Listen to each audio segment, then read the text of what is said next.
والصلاة والسلام على سيد الأنبياء وأشرف المرسلين وعلى آله وأصحابه وأزواجه وذرياته أجمعين ومن تبعهم بإحسان في كل زمان ومكان إلى يوم الدين. أما بعد، فأعوذ بالله من الشيطان الرجيم. بسم الله الرحمن الرحيم. فخلف من بعدهم خلف أضاعوا الصلاة واتبعوا الشهوات فسوف يلقون غيا. صدق الله مولانا العظيم. محترم حضرات، گزشتہ مجلس میں نے یہ عرض کیا تھا کہ دو بیماریاں بڑی خطرناک قسم کی بیماریاں ہیں. ایک بیماری وہ ہے جس کو جاہی بیماری کہتے ہیں، یعنی جو تکبر اور بڑائی اور اپنی جاہ کی وجہ سے پیدا ہوتی ہے. میں ایسا ہوں، ویسا ہوں، میں بہت بڑا ہوں، میں بہت عظیم ہوں، میں بہت مقدس ہوں، بڑا محترم ہوں. جب آدمی کے ذہن میں، تصور میں اس طرح کے خیالات بڑھ جاتے ہیں تو جو بیماری پیدا ہوتی ہے اس کا نام ہے جاہی بیماری، یعنی تکبر اور بڑائی کی بیماری. دوسری بڑی خطرناک بیماری وہ ہے جس کو میں نے کہا تھا باہی بیماری، یعنی شہوات، لذات اور خواہشات کے پیچھے انسان پڑا رہے، ہر وقت اس بات کی دھن میں رہے کہ میں اپنی خواہشات کیسے پورا کروں، کہاں پورا کروں. آدمی کے دل پر، دماغ پر یہ بات چھا جائے، یہ انتہائی خطرناک دوسری قسم کی بیماری ہے. اس کا نام شہوت پرستی. قرآن کی اصطلاح میں اسی کو کہتے ہیں اتباع شہوات. قرآن پاک کی ایک آیت میں نے پڑھی آپ کے سامنے اس وقت. اللہ فرماتے ہیں فَخَلَفَ مِن بَعْدِهِمْ خَلْفٌ أَضَاعُوا الصَّلَاةَ وَاتَّبَعُوا الشَّهَوَاتِ. اچھے لوگوں کے جانے کے بعد پہلے اللہ نے بڑے مقدس لوگوں کا تذکرہ کیا. حضرات انبیاء کرام علیہ السلام میں سے متعدد انبیاء کا تذکرہ کیا. اس کے بعد یہ آیت آ رہی فَخَلَفَ مِن بَعْدِهِمْ خَلْفٌ. ان کے بعد پھر ان کے پیچھے ایسے ان کے جانشین آئے اضاعوا الصلاۃ، جنہوں نے نماز کو ضائع کر دیا، نمازوں کا اہتمام چھوڑ دیا، نماز کو ان کے اوقات پر پڑھنا چھوڑ دیا. اضاعوا الصلاۃ، نماز کو ضائع کر دیا. واتبعوا الشہوات، اور شہوت پرستی میں لگ گئے، اپنی خواہشات کو پورا کرنے کے در پہ ہو گئے. اللہ نے ان کا ذکر کرنے کے بعد فرمایا فَسَوْفَ يَلْقَوْنَ غَيًّا. عنقریب یہ لوگ ملاقات کریں گے جہنم کے دردناک عذابات کا. فَسَوْفَ يَلْقَوْنَ غَيًّا، غیا جہنم کو کہتے ہیں. جہنم سے ملیں گے تو مطلب یہ ہوا جہنم کے عذابات سے ملیں گے، یعنی انہیں جہنم کا عذاب آئے گا.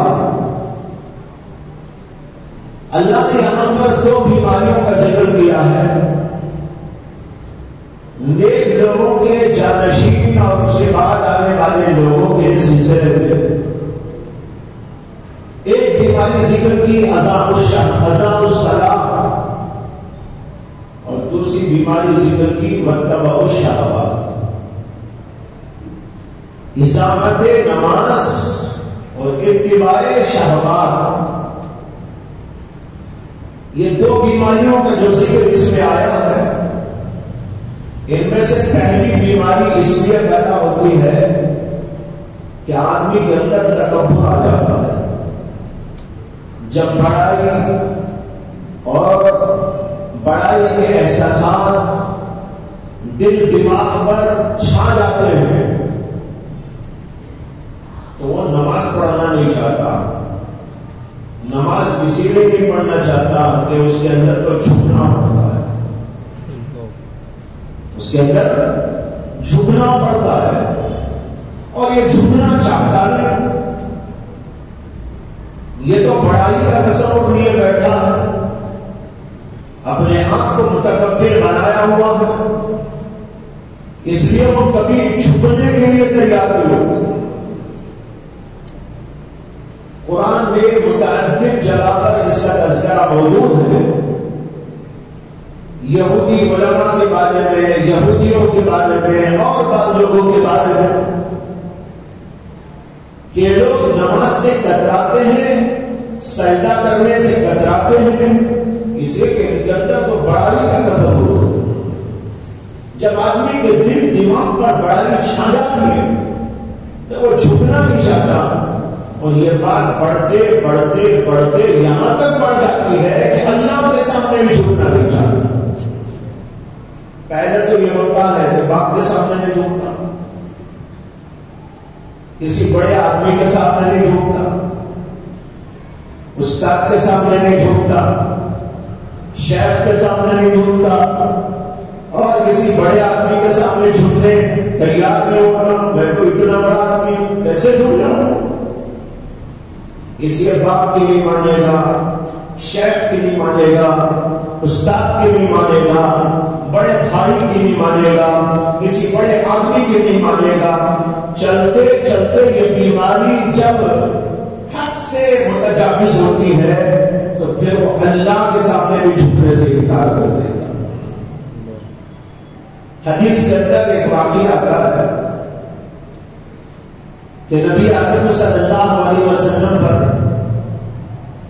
مکہ مکرمہ کی سرزمین پر سورۃ النجم نازل ہوئی۔ قرآن پاک کی ایک عظیم سورت ہے جس کا نام ہے سورۃ النجم۔ جب وہ سورت نازل ہوئی تو اللہ کے نبی علیہ السلام نے اپنے صحابہ کے درمیان میں اس آیتوں کو، اس سورت کو پڑھا۔ اتفاق کی بات کہ کچھ مکے کے سرکلے اور وہاں کے گرو گھنٹا بھی آئے ہوئے تھے، کچھ بات کرنا چاہ رہے تھے، اس لیے وہ لوگ بھی آئے ہوئے تھے۔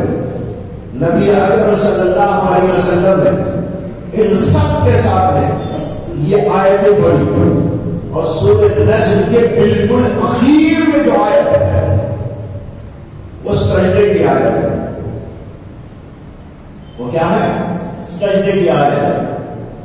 نبی اکرم صلی اللہ علیہ وسلم نے اس کو پڑھا اور سجدے کی آیت تلاوت کر کے اللہ کے نبی نے سجدہ کیا، صحابہ جو تھے وہ بھی سجدے میں گئے، یہاں تک کہ ان آیات کا اتنا گہرا اثر ہوا کہ جتنے وہاں کافر موجود تھے، بڑے بڑے سرگرم، وہ سب کے سب بھی سجدے میں چلے گئے۔ یہ قرآن کی بلاغت اور اس کی تاثیر کا حال تھا۔ عجیب صورت ہے، اس کے الفاظ بھی بڑے عجیب و غریب ہیں، بڑا عجیب انداز ہے۔ وَالنَّجْمِ إِذَا هَوَىٰ مَا ضَلَّ صَاحِبُكُمْ وَمَا غَوَىٰ وَمَا يَنطِقُ عَنِ الْهَوَىٰ إِنْ هُوَ إِلَّا وَحْيٌ يُوحَىٰ۔ اللہ کے نبی پڑھتے جا رہے، بڑا اثر ہو رہا ہے، گہرا اثر ہوتا جا رہا ہے۔ یہ سب کے سب عرب لوگ تھے، ان کو ترجمہ کرنے کی ضرورت نہیں تھی، وہ تو آپ کے لیے، میرے لیے، اجمی لوگوں کے لیے، لیکن وہ تو بڑے ہی فصیح تھے، بلیغ تھے، ادیب تھے، شاعر تھے۔ بچہ بچہ شاعر تھا، بچی بچی شاعر تھی، اور جب کلام کرنے کے لیے بچہ قابل بنتا تھا تو اس کی گھٹی میں ہی شعر شاعری ڈال دی جاتی تھی۔ جب بچہ بولتا تھا تو شعر شاعری میں کلام کرتا تھا، ایسا ماحول تھا۔ اور انتہائی فصیح اور بلیغ ان کی زبان پر ان کو بڑا ناز تھا۔ وہ کہتے تھے دنیا میں ہمارے سوا بولنے والا کوئی نہیں، بولنے والے دنیا میں کوئی ہے تو ہم ہیں عرب والے. ہمارے سوا جو اور زبانیں ہیں وہ کوئی بھی زبان نہ ہو. وہ کہتے تھے یہ سارے کے سارے گونگے ہیں, گونگے, ان کو کیا بول جاتا ہے, ان کی زبانیں بھی گونگی ہیں. اس لیے انہوں نے ہم سب کی زبان کا نام کیا رکھ دیا ہے, لسان عجمی. ہم سب کو کیا کہتے ہیں, عجمی. عجمی کے معنی کیا ہے, گونگا. اس کے معنی ہی گونگے. آپ ڈکشنری میں اٹھا کے دیکھ لو, عجمی کے معنی ہی کیا ہے, گونگا. اسی لیے عربی زبان کے اندر جانوروں کو بھی اجما کہا جاتا ہے. اس لیے کہ جانور کو بولتے نا منہ نہیں سو جانور, حالانکہ منہ سے بھی ہے, وہ بھی بولتا ہے لیکن اس کا بولنا نہیں بولنے کے برابر. اس لیے ہم سب کیا بولتے ہیں, منہ نہیں. اسی کو بھی زبان میں ان کو گونگا سمجھتے ہیں. تو عربی میں ان کے لیے کیا ہے, اجما کا لفظ آتا ہے. وہی لفظ جو ہم جانوروں کے لیے بولتے ہیں عرب والے ساری دنیا کے لیے بولتے ہیں. کہتے پوری دنیا جتنی بھی ہے وہ انگلش بولتا ہو, تمل بولتا ہو, کنڑ بولتا ہو, اردو بولتا ہو, فارسی بولتا ہو, فرانسیسی بولتا ہو, کچھ بھی بولتا ہو, یہ زبانیں بھی گونگی ہیں, یہ زبانوں کے بولنے والے بھی گونگے ہیں. سب کے سب بولنے کا سلیقہ ہے, بولنے کا ملکہ ہے, بولنے کی مہارت ہے, معافی زمین کو ادا کرنے کی طاقت و قابلیت و صلاحیت موجود ہے, تو وہ ہم عرب لوگوں میں ہے, ہمارے سوا کسی میں نہیں ہے. اس لیے ہم عرب ہیں اور ساری دنیا عجب ہے. ایسے ناز والے تھے اپنی زبان میں, تو بچہ بچہ فصیح تھا اور اللہ نے کلام نازل کیا اور انتہائی فصیح اور بلیغ کلام نازل کروایا. وہ سمجھتے تھے اس کو, لیکن وہ کلام ایسا تھا کہ لوگ سمجھتے تو تھے لیکن اس کے جیسا بنانے کی طاقت کسی میں نہیں. اسی لیے اللہ نے چیلنج کیا, فاتوا بسورۃ من مثلہ فاتوا بعشر سور من مثلہ. ایک سورت قرآن کے جیسی بنا دو, 10 سورتیں قرآن کے جیسی بنا دو, کسی کے اندر طاقت نہیں. انتہائی فصیح و بلیغ حیرت انگیز کلام تھا. اللہ نے اس کو نازل فرمایا.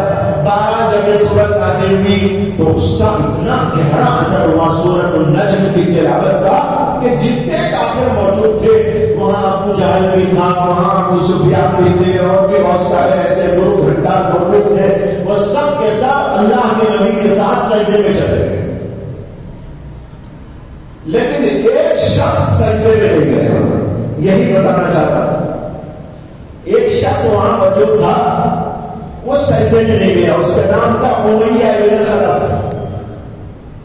حالانکہ بڑا ناخرف تھا, اس کا نام تھا امیہ ابن خلف. بہت بڑا متکبر دنیا کا. اس کے تکبر نے اسے سجدہ کرنے سے روک دیا. البتہ وہ بھی اتنا مجبور ہوا قرآن کی آیات سن کر کہ سارے لوگ تو سجدے میں چلے گئے. اس نے اتنا کیا کہ مٹی کو اٹھا کے اپنی پیشانی میں لگا لی. تکبر کی وجہ سے اتنا کیا, یہ خود تو نہیں گیا مٹی کی طرف, مٹی کو اپنی طرف لے آیا. یہ بڑی خطرناک بیماری ہے. اس کا نام کیا ہے, تکبر کی بیماری. دیکھو چھپنے کے لیے تیار. یہ قصہ بھی یاد آ گیا تاریخ کا کہ جب جنگ بدر ہوئی اور جنگ بدر کے اندر بہت سارے گرو گھنٹال کافروں کے قتل کر دیے گئے, اور ان میں ابو جہل بھی تھا. اور ابو جہل کو قتل کرنے والے 2 بچے تھے. کوئی بہت بڑے بڑے بہادر نہیں تھے, 2 بچے تھے. وہ 2 بچوں نے جنگ بدر میں حصہ لیا اور جو ہے ایک صحابی سے جا کر پوچھا, چچا جان بتائیے کہ وہ ابو جہل کون ہے؟ سنا ہے کہ وہ ہمارے نبی کو بہت ستاتا ہے. ہمارے نبی کو گالیاں دیتا ہے، ہمارے نبی کے ساتھ بدتہذیبی کرتا ہے، ذرا بتا دیجیے اشارہ کر کے۔ انہوں نے کہا بیٹا کیوں پوچھ رہے ہو؟ تو کہنے لگے یہ بچے ہم اسے قتل کریں گے۔ اور سامنے دیکھنے لگے چھوٹے چھوٹے بچے کیا قتل کریں گے، وہ ابھی ابو جان۔ انہوں نے بتا دیا وہ ہے نا دیکھو وہاں جا رہا ہے، آ رہا ہے، گھوم رہا ہے، اشارے کر رہا ہے، لوگوں کو کچھ احکام دے رہا ہے۔ جنگ بدر میں وہ بڑا تھا تو وہ جو ہے لوگوں کو کچھ بتا رہا تھا، کچھ حکم دے رہا تھا، کسی کو پیچھے کر رہا تھا، کسی کو آگے کر رہا تھا۔ تو ان صحابی نے بتا دیا وہ ہے وہ۔ یہ دونوں بچے اتنا سنتے ہی، ان کا نام تھا معوذ بن افرا، معاذ بن افرا، دو بچے، دونوں کے دونوں ایک لاکھ اڑ کے چلے گئے اور جا کر دونوں نے مل کر اس کو قتل کر دیا۔ لیکن ابھی اس کی روح موجود تھی۔ حضرت عبداللہ بن مسعود رضی اللہ عنہ ادھر گزر رہے تھے، انہوں نے دیکھا کہ یہ پڑا ہوا ہے گرو گھنٹا اور سسک رہا ہے، سسکیاں لے رہا ہے، روح ابھی موجود ہے نکلی میں، لیکن نیچے تڑپتا ہوا پڑا۔ تو حضرت عبداللہ بن مسعود جا رہے تھے تو انہوں نے جب اس کو دیکھا تو انہوں نے یہ سوچا کہ اس کا کام تمام میں ہی کروں، اس لیے انہوں نے اپنی تلوار نکالی اور اس کی گردن جو کٹی ہوئی تھی اس کو پوری طرح کاٹنا چاہا۔ تو وہ کہنے لگا ذرا میری گردن جب کاٹو تو ذرا نیچے سے کاٹو۔ انہوں نے کہا کیوں؟ کہا اسی کہ جب سر رکھے جائیں گے مرے ہوئے لوگوں کے تو میرا سر ذرا اوپر دکھائی دے۔ تکبر دیکھو کہاں سے کہاں تک پہنچاتا ہے، مرتے مرتے بھی تکبر نہیں چھوٹا۔ کہنے لگا ذرا نیچے سے گردن کاٹو تاکہ جب گردنیں رکھی جائے مرے ہوئے لوگوں کی تو میری گردن ذرا اونچی نظر آ رہے۔ وہ دو بچے، ایک حضرت معوذ بن افرا، ایک معاذ بن افرا، دونوں بھائی تھے، سگے بھائی۔ وہ اپنی تلواریں لے کر آ گئے محمد رسول اللہ صلی اللہ علیہ وسلم کی خدمت عمدہ سے، اور آ کر خوشی خوشی کہنے لگے یا رسول اللہ۔ ایک بچہ کہنے لگا میں نے ابو جہل کو قتل کر دیا، دوسرا بچہ کہنے لگا یا رسول اللہ میں نے قتل کیا۔ اللہ کے رسول نے پوچھا کہ تمہاری تلواریں کہاں ہیں؟ تلواریں دیکھی، دونوں پہ خون لگا ہوا۔ اللہ کے رسول نے فرمایا تم دونوں نے ہی مل کر قتل کیا ہے۔ یہ بچے اپنا اپنا بتا رہے تھے میں نے قتل کیا، میں نے قتل، باقی یہ بہت بڑی بات تھی۔ تو بہرحال بھائیوں بتائے رہا ہوں کہ دیکھو تکبر کہاں سے کہاں تک انسان کو پہنچاتا ہے۔ یہی وہ تکبر ہے جس کی وجہ سے انسان اللہ کے سامنے جھکنا بھی چھوڑ دیتا ہے۔ اس کا یہاں پر ذکر ہے اضاع الصلاۃ، نماز کو ضائع کر دیا، نماز کو ترک کر ڈالا، اللہ کے سامنے جھکنا چھوڑ دیا، اللہ کے سامنے اپنے آپ کو جھکانا چھوڑ دیا۔ یہ اس لیے کہ تکبر نے ان کو اس کے اوپر مجبور کیا۔ دوسری بیماری آگے فرمائی واتبعوا الشہوات، اور دوسری بیماری ان لوگوں میں یہ پیدا ہو گئی کہ انہوں نے اتباع شہوات کیا، خواہشات نفس کے پیچھے بھاگنے لگے۔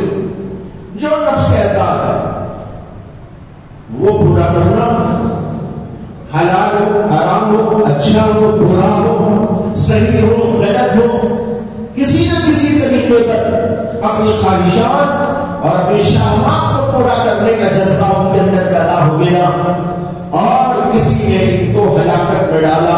اللہ کہتے ہیں فسوف یکون غیا، ان قریب وہ جہنم میں داخل ہو جائیں گے۔ معلوم ہوا بھائی دو بیماریاں بڑی خطرناک بیماریاں، ان کا اللہ نے ذکر کیا۔ میں نے شہوت کی بیماری کے سلسلے میں اور اسی طرح تکبر کی بیماری کے بارے میں تفصیلی گفتگو کو گزشتہ بار کر دی، اور اخیر میں بتایا تھا کہ شہوت کی بیماری انسان کے لیے جسمانی اعتبار سے بھی تباہ کن ہے، روحانی اعتبار سے بھی تباہ کن ہے۔ تکبر کی بیماری سے جسمانی طور پر کوئی نقصان نہیں ہوتا، لیکن شہوت کی بیماری ایسی بیماری ہے جس میں مبتلا ہونے والے جسمانی طور پر بھی بربادی کا شکار ہوتے ہیں، روحانیت کے اعتبار سے بھی بربادی کا شکار ہو جاتے ہیں۔ اسے اس بیماری سے بہت بچنا چاہیے۔ آدمی اپنے نفس کو کنٹرول میں رکھنا سیکھے، اپنے آپ کو بچائے رکھنا سیکھے، اپنی قوتوں کو، اپنی طاقتوں کو، اپنی شہوتوں کو۔ یہ شہوت اللہ کی نعمت ہے، لیکن اس نعمت کو لوگ برباد کر دیتے ہیں۔ نوجوان سمجھتے نہیں اور بحث، جوش اور جذبات کی وجہ سے اپنی خواہشات کو اچھی جگہ بری جگہ جہاں چاہے خراب کرتے رہتے ہیں۔ نتیجہ یہ ہوتا ہے کہ ان کی یہ شہوت کی نعمت چھین جاتی ہے، یہاں تک کہ نامردی کا شکار ہو جاتے ہیں۔ میں نے گزشتہ بار آپ کو وہ واقعہ سنایا تھا، ایک آدمی کا واقعہ جس نے آ کر بتایا تھا مجھے، اس کی حالت بھی میں نے آپ کو بتائی تھی۔ ایسا لگ رہا تھا جیسے ابھی قبر کے اندر سے اٹھ کے مردہ ہو گیا، ڈراؤنی چہرہ، خطرناک قسم کا چہرہ۔ وجہ کیا؟ شہوتوں لذتوں کو پورا کرتے کرتے کرتے طبیعت حد سے زیادہ خراب ہو گئی۔ اس سے میں نے کہا کہ یہ جسمانی طور پر بھی انسان کو بربادی کی طرف لے جانے والی ہے، اور روحانی اعتبار سے تو نہیں۔ روحانیت مردہ ہو جاتی ہے جب آدمی خواہشات کی پیروی کرتا ہے، اپنی من چاہی زندگی گزارتا ہے، جو جی میں آتا ہے وہ کرتا رہتا ہے، اپنی خواہشات کو پورا کرنے کے لیے کوئی پرواہ نہیں کرتا، تو اس کی روحانیت تو مردہ ہو چکی ہے۔ جسمانی اعتبار سے بھی گیا، روحانی اعتبار سے بھی چلا گیا۔ یہاں تک کہ کبھی ایسے واقعات پیش آئے ہیں تاریخ کے اندر اس شہوت کی بیماری کے نتیجے میں کہ آدمی کو کبھی یقین نہیں آتا، لیکن تاریخ نے اپنے اوراق کے اندر ان واقعات کو محفوظ کیا ہے۔ آپ نے نام سنا ہوگا ایران کے بہت بڑے بادشاہ کا جس کا نام تھا اردشیر۔ اس کا زمانہ رسول اکرم صلی اللہ علیہ وسلم کے زمانے سے ذرا پہلے بتایا جاتا ہے، ذرا بعد 12 کے زمانے کے قریب قریب کا ہے۔ نوجوان بادشاہ تھا، جسمانی اعتبار سے بڑا مضبوط تھا، خوبصورت تھا، اور اس کے ساتھ طاقتور بھی تھا، اور ملکوں کو فتح کرتا جاتا تھا۔ یہ بات دی کرے کئی ملکوں کو فتح کیا، کئی ممالک کو فتح کیا، تو ان سارے ممالک کے بادشاہ اس کے سامنے عاجزہ ہوئے، اور وہ سب کے سب اس کی بات مان کر چلنے لگے۔ پھر اس نے ارادہ کیا ایک اور ملک پر حملہ کرنے کا۔ جب اس ملک پر حملہ کرنے کے لیے گیا تو اس ملک کے بادشاہ کے محل کا اس نے محاصرہ کر لیا، اور اس کے قریب اس نے ایک اپنا مکان بنایا جس میں وہ رہنے لگا۔ اس کا مقصد یہ تھا کہ بادشاہ کا یہاں محاصرہ کر کے اس کو مارا جائے، اس پر حملہ کیا جائے، لیکن اس بادشاہ نے اپنے لیے کچھ ایسے انتظامات کر رکھے تھے کہ بادشاہ کی فوج اس تک نہیں پہنچ پا رہی تھی، بال ٹکر چل رہی تھی۔ اسی درمیان میں اس محصور بادشاہ کی بیٹی وہ اپنے بالا خانے پر گئی۔ اتفاق سے ایسا ہوا کہ اردشیر جس نے وہی قریب میں مکان بنایا تھا وہ اپنے مکان میں کچھ مشغول تھا، اور اس کی بیٹی کی نظر اس پر پڑی، اس پر عاشق ہو گئی، شہوت میں مبتلا ہو گئی۔ تاریخ یہ واقعہ لکھتی ہے کہ اس بیٹی نے، بادشاہ کی بیٹی نے ایک تیر کے اوپر ایک مضمون لکھا۔ مضمون یہ تھا کہ اگر تم یہ وعدہ کرو کہ میرے سے شادی کرو گے تو میں تم کو ایک ایسا راستہ بتاؤں گی جس سے تم میرے باپ کو قتل کر کر یہاں کی حکومت کو پا سکتے ہو۔ ذرا اندازہ کرو بھائیو، یہ مضمون بیٹی لکھ رہی ہے کہ اگر تم مجھ کو قبول کر لو تو میں ایک ایسا راستہ تم کو بتا سکتی ہوں جس کے ذریعے سے تم میرے باپ کو قتل کر کر اس کی حکومت پر قابض ہو سکو۔ تیر پہ لکھا اور تیر مارتے ہیں نا اس طرح مارا تو وہ جا کے گرا۔ اس نے دیکھا کیا ہے، دیکھا تو اس کے اندر مضمون ہے۔ مضمون پڑھا تو اس نے پھر ایک تیر کے اوپر اس کا جواب بھیجا کہ میں اس کے لیے راضی ہوں، لہذا تم مجھ کو راستہ بتاؤ۔ اس نے پھر جواب دیا، جواب کے اندر راستہ بتایا کہ فلاں ایریا سے فلاں جگہ سے ایک ایسا راستہ ہے جو خفیہ راستہ کہلاتا ہے۔ وہ پورا پتہ اس کا نشان لکھ کر پھر تیر میں اس کو بھیج دیا۔ اردشیر بادشاہ نے اپنی فوج کو بلایا، پورا معاملہ سمجھایا اور کہا کہ فلاں جگہ سے گھسنا ہے، فلاں جگہ سے جانا ہے، یہ اس کا خفیہ راستہ ہے، اس طریقے سے جانا ہے اور جا کر اس کو قتل کرنا۔ چنانچہ پورا پروگرام تیار کر دیا اور اس کے بعد فوج داخل ہوئی، خفیہ راستے سے بادشاہ تک پہنچ گئی اور اس کو جا کر قتل کر ڈالا، حکومت پر قابض ہو گیا۔ اس کے بعد اس کی بیٹی سے اس نے شادی کر لی۔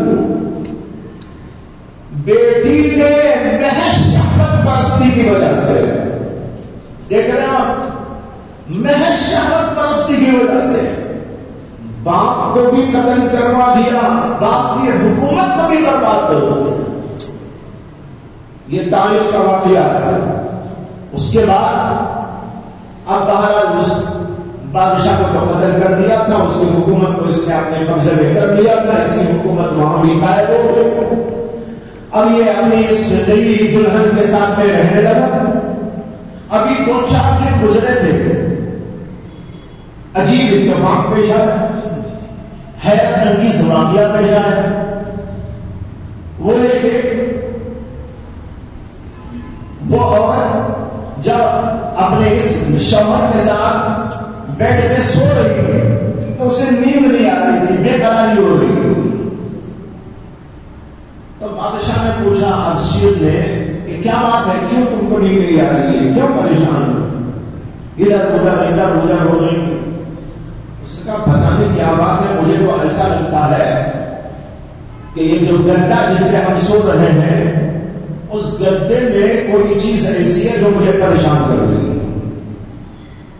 میں کہا اچھا، خیر خادموں کو بلائے اور حکم دیا کہ بھائی دیکھو۔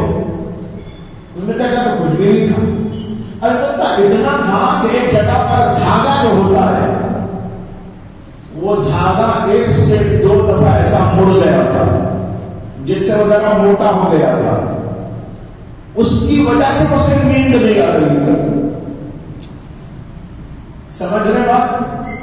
دھاگا جو ہوتا ہے کہیں گدے میں تو وہ دھاگا کچھ ایسا موٹا سا ہو گیا مل کر کہ اس کی وجہ سے اسے نیند نہیں آ رہی۔ تو خادموں نے کہا یہ ہے، اس کے علاوہ تو کچھ نہیں ہے۔ اس سے دیکھ کر کہا یہی ہے، ایسے گدے کے مجھے کبھی نیند نہیں آتی، میرے باپ نے تو مجھے ایسے ناز و نام میں پالا ہے اور ایسے شوشت میں مجھے پالا ہے کہ کبھی ایسی نوبت نہیں آئی کہ جو ڈبل ہو گیا ہے، اس کی وجہ سے میرے بدن پر اس کا اثر ہو رہا ہے، میرا نرم و اداس بدن اس کو برداشت کرنے کی طاقت نہیں رکھتا، اس لیے مجھے نیند نہیں آتی۔ بادشاہ سر پکڑ کے اٹھ گیا۔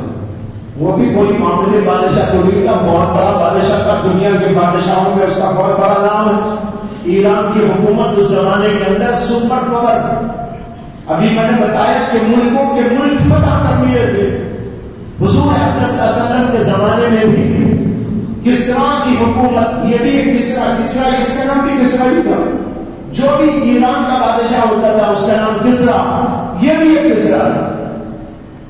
اس کا باپ تھا یا اس کا بیٹا تھا جس کا نام ہے نوشیروان. مجھے اب ذہن میں صاف نہیں ہے جو باپ تھا اس کا یا بیٹا تھا. نوشیروان یہ حضور اقدس صلی اللہ علیہ وسلم کے زمانے میں بھی موجود تھا.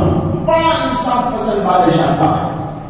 اس کا نام بڑا آتا ہے. اس کا یہ بیٹا تھا اچھی یا اس کا باپ تھا مجھے یاد نہیں. بات میں اسی لیے کہا تھا حضور اقدس صلی اللہ علیہ وسلم کے زمانے کے آس پاس کا بادشاہ.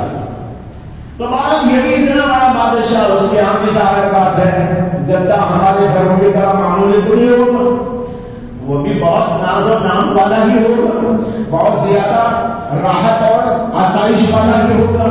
لیکن اس کے باوجود اتنی چھوٹی سی بات کی وجہ سے اس عورت کو ساری رات نیند نہیں آئی، یہاں تک کہ جو ہے اس کو تلاش کرنا پڑا کہ کیا بات ہے جس کی وجہ سے نیند نہیں جا رہی ہے. بعد میں دیکھا تو چھوٹی سی جو بات تھی.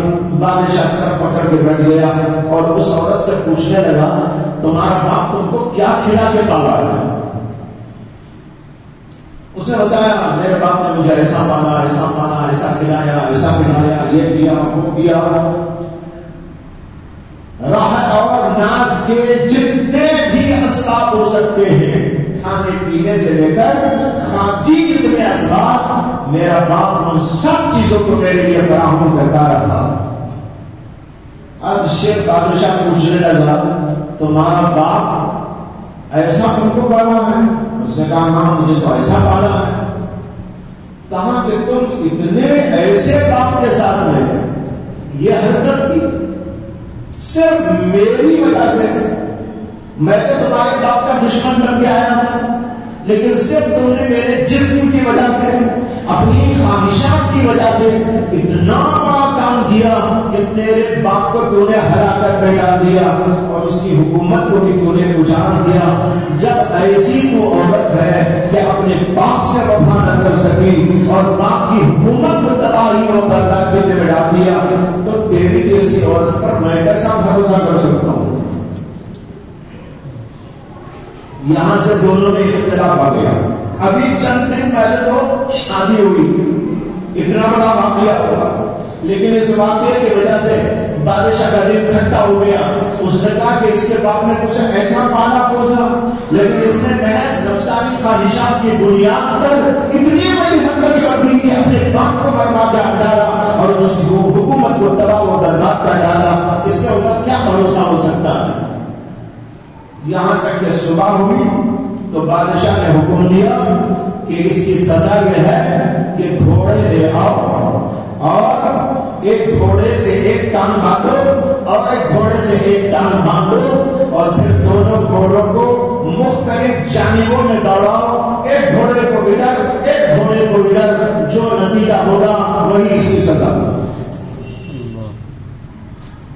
اب ظاہر ہے کیا نتیجہ ہوگا؟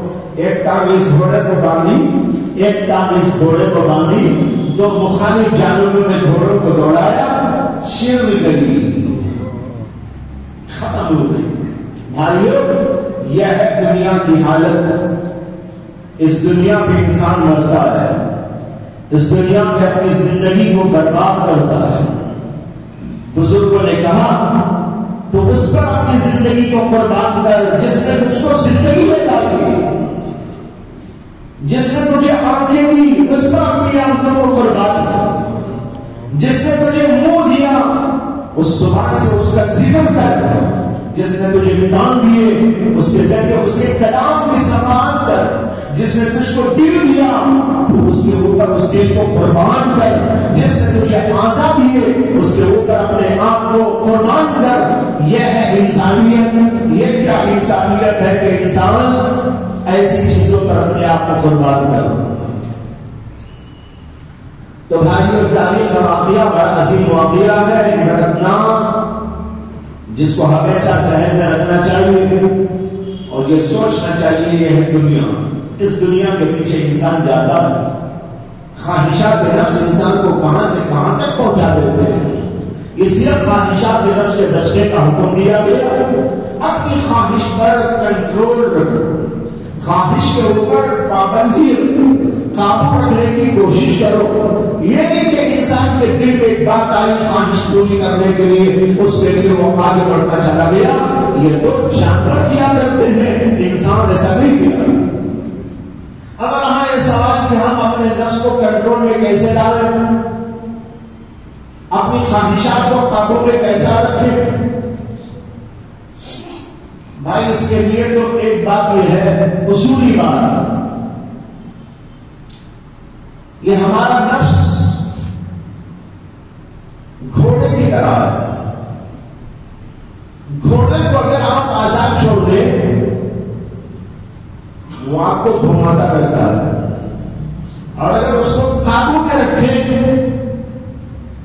تو وہ قابو میں رہتا ہے۔ نفس کا حال ایسے ہی ہے کہ اگر ہم اس کو قابو میں رکھیں، نفس کہے یہ مجھے کرنا ہے، آپ کہیں مجھے نہیں کرنا ہے، نفس تقاضا کرے کہ مجھے یہ کام کرنا ہے، یہ حرکت کرنی ہے، آپ نفس کو جواب دیں کہ میں ہرگز نہیں کروں۔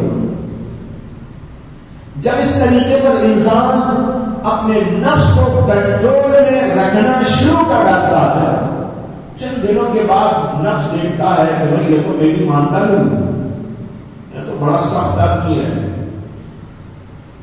یہ تو میری بات قبول کرنے والا نہیں، تو اس کے بعد وہ خود نرم پڑ جاتا ہے، اندر سے تقاضے بھی چھوڑ دیتا ہے۔ یہ بالکل ایسا ہے جیسے سمجھو کہ ایک آدمی کا غلام تھا، غلام سر پھرا تھا، وہ اپنے آقا سے تقاضے کرتا تھا، مجھے یہ چاہیے، مجھے وہ چاہیے، مجھے یہ چاہیے، مجھے وہ دیجیے۔ اس کا آقا جو بولتا تھا کرتا تھا، نتیجہ کیا ہوگا؟ غلام سر پہ چڑھ کے بیٹھے گا۔ لیکن اگر غلام کو کنٹرول میں کرنا ہو تو کیا کرنا پڑے گا؟ وہ تقاضا کرے، آپ کہنے نہیں ہو سکتا ہے، ایک بار بولے گا، دو بار بولے گا، چار بار بولے گا، جب آپ کا نا نا نا میں جواب آئے گا وہ بھی ٹھنڈا پڑ جائے گا۔ اللہ نے قرآن میں نفس کے بارے میں کہا کہ ان النفس لامارۃ بالسوء، نفس بہت زیادہ برائی کا حکم دیا کرتا ہے، یہ برائی کا حکم اندر سے دیتا ہے۔ آپ کہیے میں نہیں معلوم ہوں، میں اس کے خلاف چلوں گا، نفس کے خلاف چلتے چلتے اتنی عادت پیدا کر لی جائے کہ انسان کا نفس کنٹرول میں آئے، آپ اس کی نہ مانیں بلکہ وہ آپ کی مانا کرے۔ نفس ہمارا غلام ہے، ہمارا آقا نہیں ہے۔ جیسے وہ بزرگ کا قصہ میں سنایا کرتا ہوں کہ ایک بزرگ دلی کی جامع مسجد کے قریب رہتے تھے، ایک بار فجر کے بعد وہ دلی کی جامع مسجد سے نماز پڑھ کے نکلے اور سیڑھیوں تک آئے، اور سیڑھیوں ہی میں بیٹھ کے انہوں نے ایک رت لگانی شروع کر ڈالی۔ انہوں نے کہا تو میرا آقا نہیں، تو میرا خدا نہیں، میں تیرا بندہ نہیں، میں تیری بات کیوں مانوں؟ تو میرا خدا نہیں، میں تیرا بندہ نہیں، میں تیری بات کیوں مانوں؟ اب بس یہی بولتے جا رہے ہیں لوگ جو گزر رہے اس سن کے کوئی بغیر سنے چلا جا رہا ہے، کوئی 2 منٹ کھڑے ہو کے ان کی بات سنتا ہے، اور کوئی تبصرہ کر کے نکل جاتا ہے، کوئی کہتا ہے یہ آدمی تو کافر ہو گیا ہے، میں تو بڑا بزرگ سمجھتا تھا، یہ تو کہہ رہا تو میرا خدا نہیں، خدا کا انکار کر رہا، اور یہ کہہ رہا میں تیرا بندہ ہوں، میں تیری بات کیوں مانوں؟ اللہ سے خطاب کر رہا ہے اور اللہ کی خدائی کا انکار اور اپنی غلامی کا انکار کر رہا ہے، اسے کافر معلوم ہوتا ہے۔ کوئی صاحب دیکھ کر کہہ رہے ارے بھائی ایسا مت کہو، کافر کیوں کہہ رہے، اصل میں ان کا دماغ خراب ہو گیا ہے، مجنون پاگل ہو گئے ہیں۔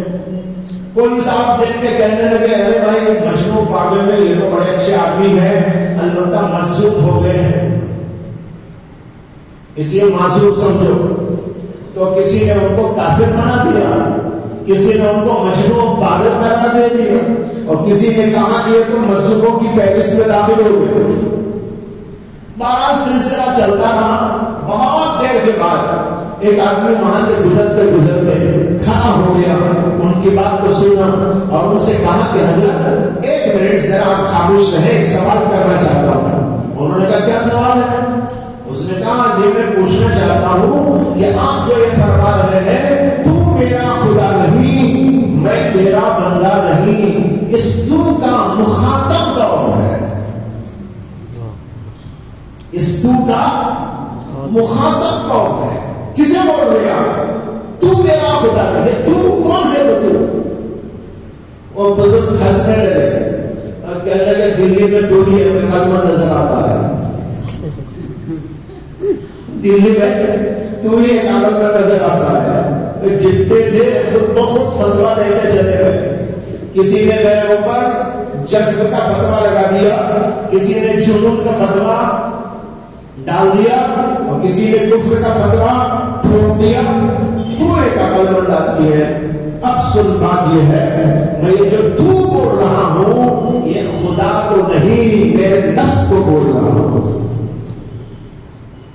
یہ میں اللہ کو نہیں بول رہا ہوں, یہ تو میں اپنے نفس کو بول رہا ہوں, نفس سے خطاب کر رہا ہوں. اس لیے کہ آج فجر پڑھتے ہی میرا نفس اندر سے کہنے لگا پراٹھے کھلاؤ, حلوا کھلاؤ, یہ کھلاؤ, وہ کھلاؤ.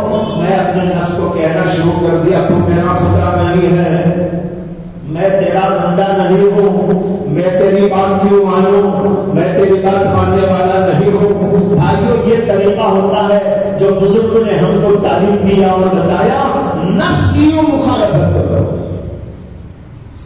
جتنا نفس کی مخالفت کرو گے وہ تمہارے قبضے میں رہے گا, اور اگر تم اس کی مانتے چلے جاؤ گے تو تم کو وہ اپنا غلام بنا لے گا اور کہے گا وہاں چل, یہاں چل, وہ کر, یہ کر. آپ اس کے غلام بن کر کرتے رہے یہاں تک کہ ایک نہ ایک دن آپ کو جہنم کی طرف لے جائے گا. وَاتَّبَعُوا الشَّهَوَاتِ فَسَوْفَ يَلْقَوْنَ غَيًّا. دیکھو دونوں کا تعلق میرے سمجھ میں آ رہا ہے. نفس پرستی, اتباع شہوات, خواہشات کی پوجا, یہ انسان کو آخرکار جہنم نصیب کر دے.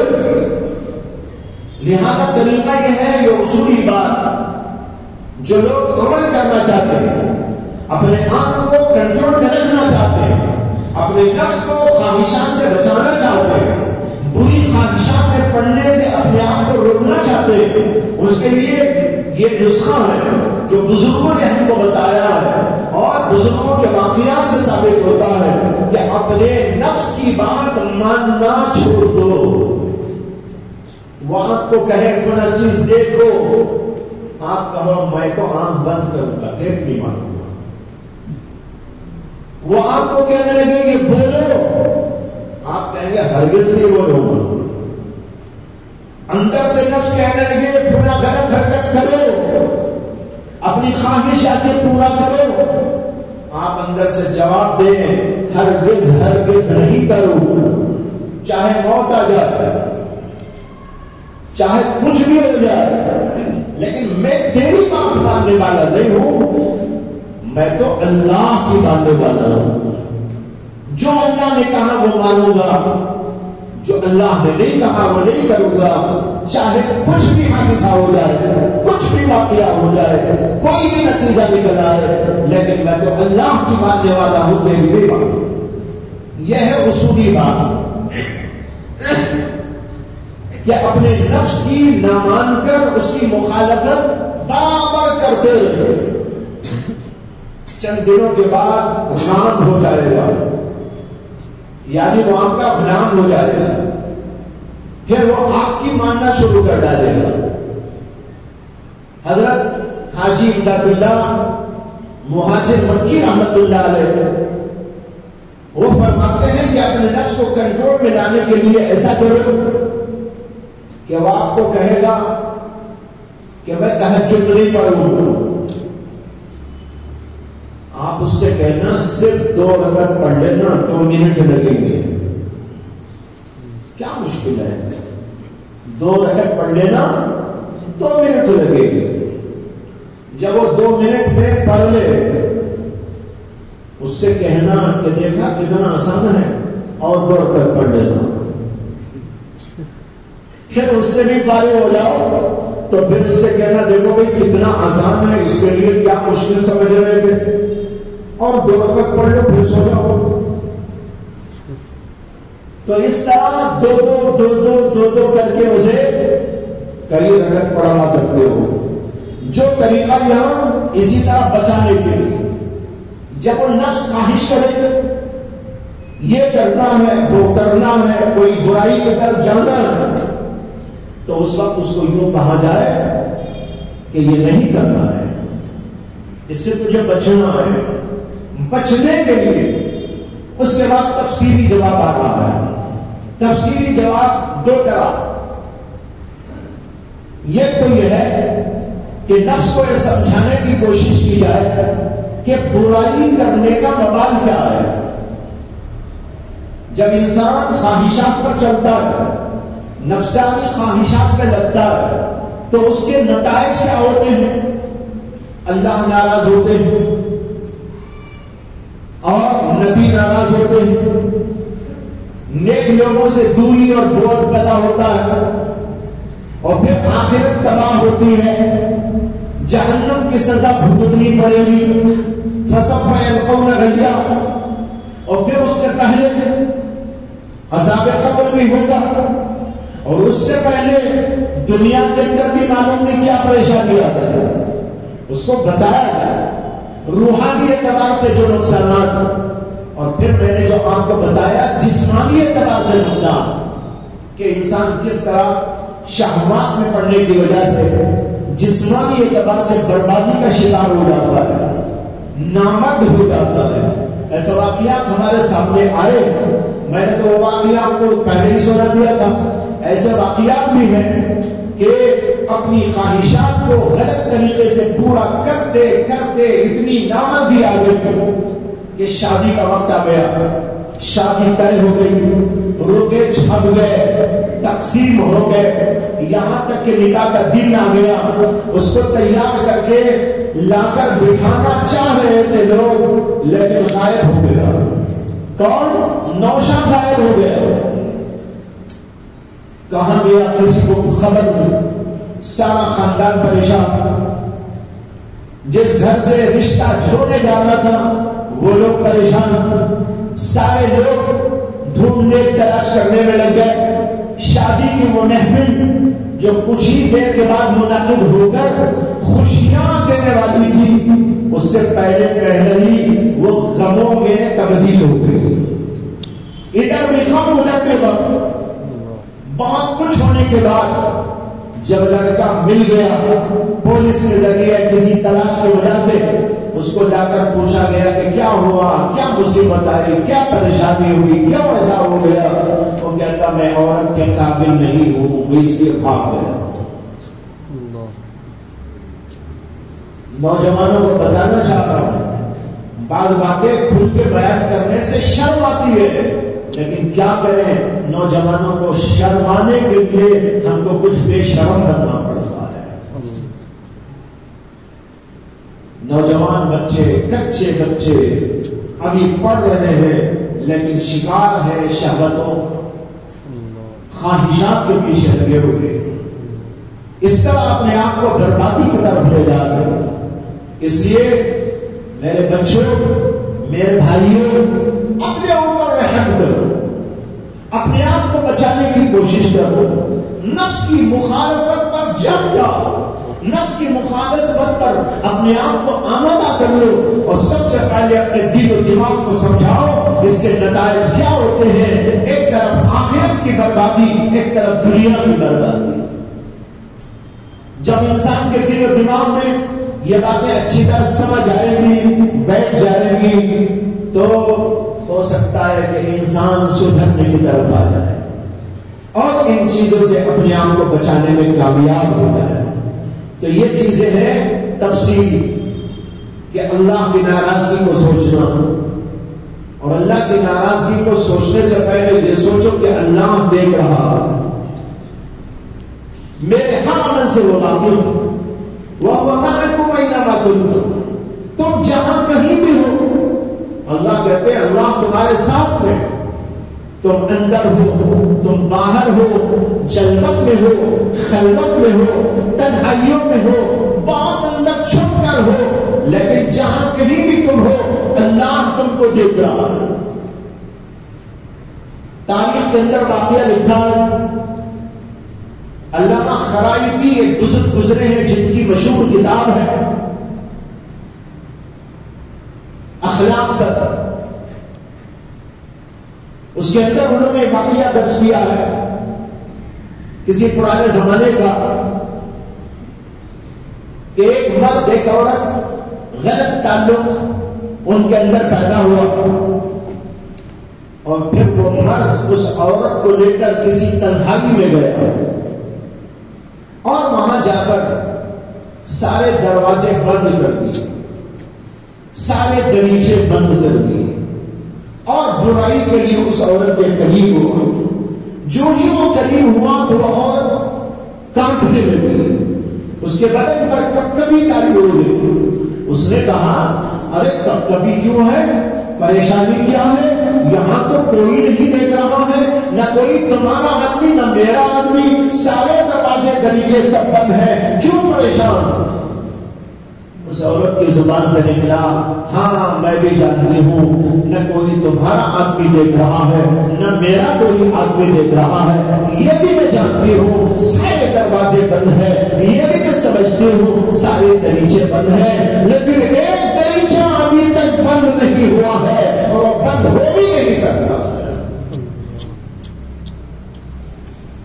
وہ عورت کہنے لگی ایک دریچہ ابھی کھلا، یہ ایک دروازہ کھلا ہے، وہ دروازہ بند نہیں ہوا اور نہ بند ہو سکتا ہے، یہ وہ دروازہ ہے جہاں سے خدا دیکھتا ہے۔ جس آدمی کے دل پر یہ بات چھا جاتا ہے، اللہ اکبر کیا کہنا، کیسی تنہائی ہو، بلکہ وہ تنہائی میں اور اچھا رہے گا۔ اسی لیے اللہ نے ان لوگوں کی تعریف دی ہے جو تنہائیوں میں اللہ سے ڈرتے ہیں۔ ان الذين يخشون ربهم بالغيب لهم مغفرة واجر كبير، جو اللہ کے بندے اپنے پروردگار سے غیب میں ڈرتے ہیں، بالاتفاق علماء کا قول ہے کہ یہاں غیب سے مانے تنہائی، غیب کے مانے تنہائی، جو غیب میں اللہ سے ڈرتا ہے، کیا مانے جو تنہائی میں اللہ سے ڈرتا ہے۔ لوگوں کے سامنے تو شرماتے ہوئے، کون بےہودہ حرکت کرے گا، اس لیے نہیں کرتا کہ بھائی لوگ دیکھ رہے ہیں، کہیں ماں باپ دیکھ رہے ہیں، کہیں بھائی بہن دیکھ رہے ہیں، کہیں میرے دوست احباب دیکھ رہے ہیں، کہیں اور کوئی آدمی دیکھ رہا ہے۔ یہاں تو آدمی ان لوگوں کا خیال کرتا ہے اور گناہوں سے رک جاتا ہے، لیکن اصل یہ ہے کہ غیب میں ہو، تنہائی میں ہو، جہاں کوئی نہ دیکھ رہا ہو لیکن وہ اپنے رب سے وعدہ کر رہا ہو۔ ایسے لوگوں کا اللہ ذکر کر رہے ہیں، ان کی تعریف کر رہے ہیں، اور ان کی تعریف کے ساتھ ان کا اجر بتا رہے ہیں۔ ان الذین یخشون ربهم بالغیب لهم مغفرۃ واجر کبیر، ان کے لیے تو ایک بات یہ ہے کہ ان کے گناہوں کی بخشش ہو جائے گی، اور دوسری بات یہ ہے لهم اجر کبیر، ان کو اللہ بہت بڑا اجر عطا کرنے والے۔ اکثر جگہ تو لهم اجر آیا ہے، قرآن میں کئی جگہ نیک لوگوں کے تذکرے میں آپ دیکھیں گے فَلَهُمْ أَجْرُهُمْ، ان کے لیے ان کا اجر ہے، لیکن اس جگہ پر دیکھو اللہ کے جملے لَهُمْ أَجْرٌ كَبِيرٌ، معمولی اجر نہیں، ان کو بہت بڑا اجر ملے گا۔ جو اللہ سے تنہائی میں ڈرتے، کوئی نہیں دے گا، وہ کہتا کوئی دیکھے کہ نہ دیکھے، کیا میرا اللہ میں دیکھ رہا ہے؟ باپ نہیں دیکھ رہا ہے، ماں نہیں دیکھ رہی، استاد نہیں مل جائے، رشتے دار نہیں مل جائے، بڑا چھوٹا نہیں مل جائے، ٹھیک ہے، لیکن کیا میرا اللہ مجھ کو نہیں دے رہا ہے؟ یہ ایسا نسخہ عظیم ہے اور ایسا نسخہ شفا ہے کہ اس سے انشاءاللہ ہر شہوت پرستی کا مریض یک لخت اپنی بیماری سے نکلتا ہے اور شفا پا جاتا ہے۔ لہذا ان نسخوں کو استعمال کرو۔ یہ مجلس علم دینے کے لیے نہیں ہے، یہ مجلس محض اس لیے نہیں منعقد کی جاتی ہے کہ کچھ باتیں ہیں جو لوگوں کو معلوم نہیں ہے، ان باتوں کو بیان کر دیا جائے، کچھ حقائق کو لوگوں کے سامنے معاشرات کر دیا جائے۔ میرے خیال سے یہاں بیٹھے ہوئے سارے لوگ وہ ساری باتیں پہلے سے جانتے تھے جو اس وقت میرے بارے میں، کوئی نئی بات نہیں۔ یہ مجلس اس لیے نہیں منعقد ہوئی ہے کہ یہاں کچھ باتیں بتائی جائے، بلکہ اس لیے منعقد کی جا رہی ہے کہ نسخے کھلائے جائیں، دوا پلائی جائے، اندر اتاری جائے، خوف خدا دل میں پیدا کیا جائے، عشق الہی اندر گھسایا جائے، تقویٰ و طہارت کے گھونٹ پلائے جائے، خوف الہی کی چاشنی کو دی جائے۔ بھائیوں، اس کے لیے مجلس منعقد کی جاتی ہے، لیکن یہ اندر اتارنا آپ کا کام ہے۔ میں نے تو حلق میں ڈال دیا آپ کے، میں نے تو حلق میں ڈال دیا آپ کے، اور اس کے بعد نگلو گے نہیں بلکہ طے کر ڈالو گے تو میں کیا کر سکتا ہوں؟ ڈاکٹر کبھی دوا پلاتا ہے، اتنا تو کر سکتا ہے، ڈبیا سے نکالے یا جو ہے وہ اس سے نکالے اور اس کے بعد اس کو حلق میں ڈالے، منہ کھولو، منہ نہیں کھول رہا ہے، اس کو منہ پکڑ کر کھول کر منہ میں ڈال دیا، لیکن منہ میں ڈالتے ہی اس نے پھر ڈاکٹر صاحب کے سامنے ہی طے کر دیا، منہ سے نکال کے پھینک ڈالا، تو بھائی اس کا کیا علاج ہے؟ اس لیے گھونٹ پینا چاہیے۔ اب اپنے اندر یہ چیز پیدا کرو، اور اس کا طریقہ یہ ہے کہ روزانہ کچھ دیر کے لیے بیٹھ کر مراقبہ کرو۔ اس کو کہتے ہیں اللہ کی حضوری کا مراقبہ۔ اللہ مجھے دیکھ رہا ہے، تنہائی میں ہوں تو دیکھ رہا ہے، باہر ہوں تو دیکھ رہا ہے، کوئی نہ دیکھ رہا ہو لیکن وہ ضرور دیکھ رہا ہے۔ اور یہ ایسا ہے کہ اگر دل میں گھس جائے تو باقی بھائیوں گناہ تو بہت دور کی بات ہے، وہاں کی لذتوں کا عالم ہی کچھ اور ہوتا ہے۔ جب آدمی تنہائی میں پہنچ جاتا ہے تو تنہائی میں اللہ کی حضوری کے یقین سے اس کو جو کیفیات نصیب ہوتی ہے وہ عالم ہی دیگر ہے۔ اسے تو وہی سمجھ سکتا ہے جس کو دولت حاصل ہوتی ہے، اور لوگوں کے درمیان میں رہتا ہے اسے بڑا برا معلوم ہوتا ہے، ارے یہ کیوں آ گیا، یہ کیوں آ گیا، یہ کیوں میرے پیچھے، یہ کیوں میرے پیچھے۔ لیکن جو ہی تنہائی میں جائے حشاش بشاش ہو جاتا ہے۔ اس لیے حشاش بشاش ہوتا ہے کہ اس کا محبوب اس سے مل رہا۔ ایسا سمجھو کہ ایک آدمی ہے، اس کا کسی اور آدمی سے گہرا محبت والا تعلق ہے، عاشقانہ تعلق ہے، اس کے ساتھ کچھ لوگ لگ گئے، وہ اس سے ملنا چاہتا ہے۔ اب یہ جو آس پاس اس کے آ رہے ہیں اسے اچھا لگے گا برا لگے گا؟ مصیبت کب چلی تو اچھا ہے، کسی نہ کسی طرح ٹالے گا، دور چلے گا، اور سب دور ہو جائے اور وہ اس کو مل جائے تو اس کے اندر حشاشیت بشاشیت طبیعت کے اندر نکھار پیدا ہو جاتا ہے۔ اسی طریقے پر جس آدمی کا تعلق اللہ سے درست ہو جائے، اسے اللہ سے محبت مل جائے، اللہ تعالیٰ سے انسیت نصیب ہو جائے، اللہ سے ملنے کا شوق پیدا ہو جائے، تو یہ انسیت، یہ محبت، یہ عشق و تعلق جو وہ تنہائی میں جاتا ہے تو اس کے لیے کچھ عجیب کیفیات پیدا کر دیتی ہے. وہ کہتا ہے اب یہاں کوئی نہیں ہے، وہی ہے جس سے ملنا چاہتا ہے. یہاں کوئی نہیں، بہت اچھا ہوا، وہ گیا وہ گیا وہ گیا وہ گیا، بہت اچھا ہوا، اب میں تنہا ہوں، اس کے ساتھ ہوں جس سے ملنے کا مجھے شوق تھا. وہی میرا محبوب ہے، وہی میرا مالک و خالق ہے، اس سے لو لگا ہے. بہرحال بھائیو، یہ نسخہ شفا، اس کو اپنے ذہنوں میں رکھ کر استعمال کرنے کی کوشش کرو.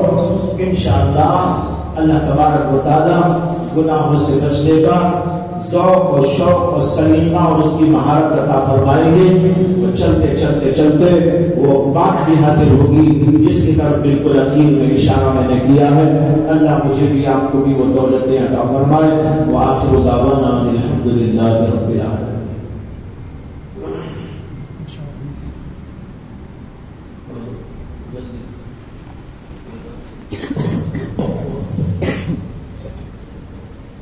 اب آپ کے سامنے موقع